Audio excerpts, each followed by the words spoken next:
statistical inference for sample proportions.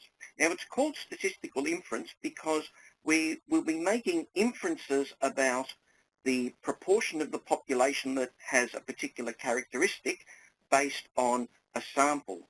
So that's what we do when we have an opinion poll. We try and infer the proportion of the population that is in favour of a particular political party based on a sample.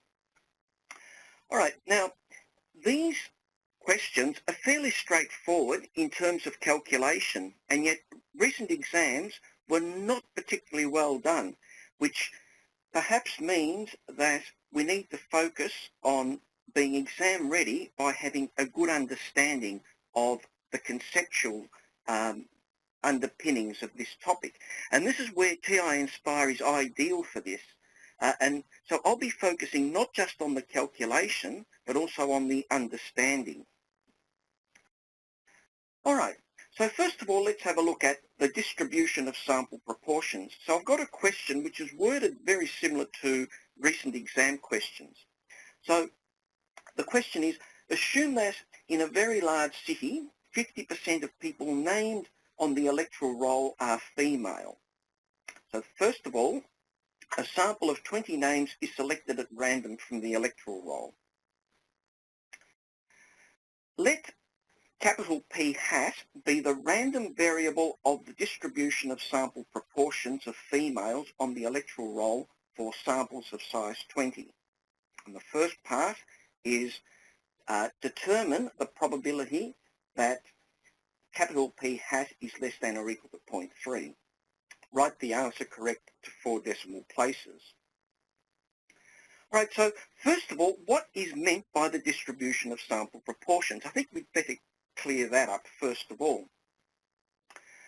Right, some notation for a start. One of the things you need to realise is that this topic is essentially an application of the binomial and normal distributions. So let the random variable x be the number of females in random samples, and let small x be the values that the random variable can take. Let n be the size of the sample selected from the electoral roll, and let p be the proportion of females in the population, which is in this case is everyone on the electoral roll, that's female. So x is binomially distributed with n equal to 20, p equal to 0.5. Right, so I'll start with a very simple simulation. If I select from this population, if I simulate selecting from this population, I see that for different samples, I get different numbers of females. So sometimes I get 10, sometimes I get 8, that time I got 11, 7, and so on. So x is a random variable that changes from sample to sample. And just as the number of females changes from sample to sample, so does the proportion of females in the sample. So that's where the capital P hat comes in. Let the random variable capital P hat be the proportion of females in random samples, and lowercase p hat are the values that the random variable can take.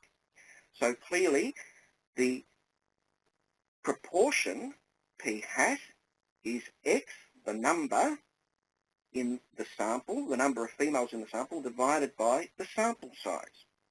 So p hat is known as a point estimate of the true population proportion p. So it's a single estimate, that's why we call it a point estimate.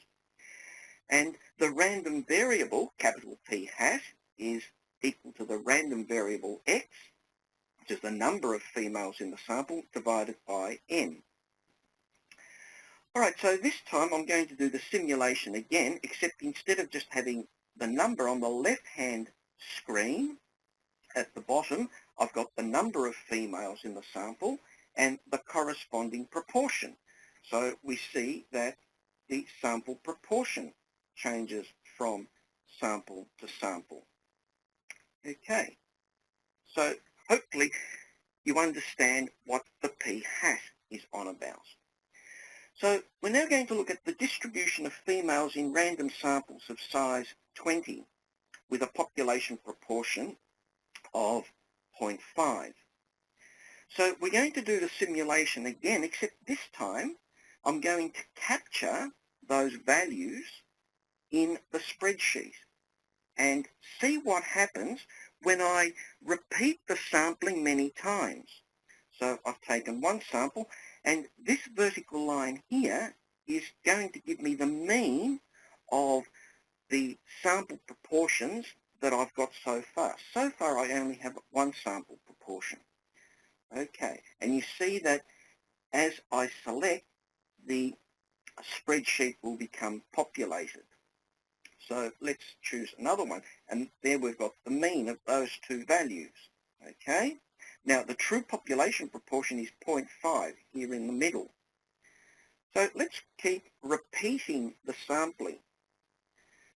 So we'll keep selecting lots of samples.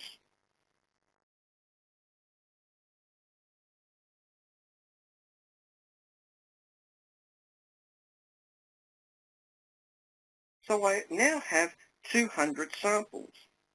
And interestingly, the mean of all of those samples in this particular simulation, this is only with 200, is 0.49875. Very, very close to the true population proportion. So it's quite interesting that the mean of the values of p hat was jumping around all over the place, but as I repeated the sampling more and more times, it tended towards the true population proportion, 0.5.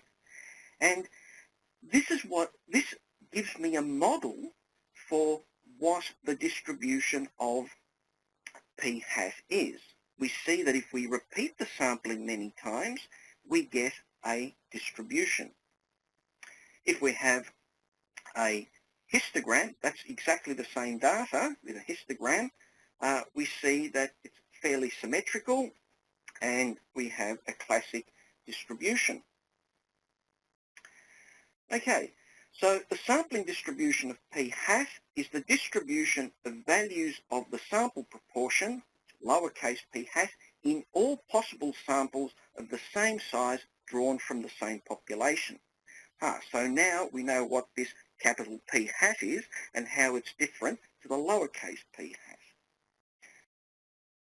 Okay, so let's now determine the probability that p hat is less than or equal to 0.3.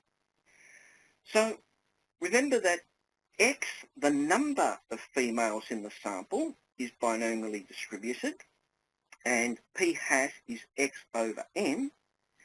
So substituting for p hat 0.3 and n 20, x, the number of females in the sample, when p hat is 0.3, x, the number is going to be 6. So the probability that p hat is less than or equal to 0.3 is the same as the probability that x is less than 6. So it's a very simple binomial calculation that we do. Right? So the calculation in this topic is very simple. It's the concept that takes a little bit of getting used to. So we'll go menu, probability 5, 5 again, and binomial CDF is B, number of trials is 20, tab down, P 0.5, tab down, lower bound 0, upper bound 6, and we get an answer of 0.05769. Now, we wanted the answer correct to 4 decimal places, and often in exams students round incorrectly. Now, there's a very useful command if you go to the catalogue and you go to R and scroll down. There's one called round, and round, you can see down the bottom here the syntax. The syntax is enter the expression comma, the number of decimal places. So I round the answer. So to get the answer, I can either scroll back up to the answer or control negative to 4 decimal places, comma 4, and there you have your answer corrected to decimal places. And we see that it's a very small probability, 0.0577, that it's less than 0.3. And if we go back to this simulation, there's 0.3 here. It's consistent with the simulation, which shows that there aren't all that many points which are below 0.3. Okay, so the next part, determine the probability that p hat is greater than or equal to 0.4 given that p hat is less than or equal to 0.55. Very typical sort of exam question. Right, so once again, we know that there's a relationship between p hat and x. It's x over n, and when p hat is 0.4, x is going to be 8, and when p hat is 0.55, x is going to be 11. So we can give that probability in terms of x. So it's the probability that x is between 8 and 11 using our conditional probability formula divided by the probability that x is less than or equal to 11. So on a calculator page, we can work those values out. So we're going to start off menu. Once again, it's just an application of the binomial distribution. So 5 and 5, and binomial CDF is up the top there, B. So the number of trials was 20. Tab down, probability of success, 0.5. Tab down. Now from 8 to 11. So 8 is the lower bound, and upper bound 11. And we get the answer for the numerator. Now to work out the denominator, we can just copy and paste that, and this time instead of going from 8 to 11, it's from 0 to 11 because it's less than or x is less than or equal to 11. So we've got those answers, and then we just need the quotient of those. So it's this answer at the top divided by this answer at the bottom. And once again, if I want to round, I can go to the catalogue, round, select the answer either by copying and pasting it or control negative and 4 decimal places. And that ensures that you don't round incorrectly and risk losing the final answer mark.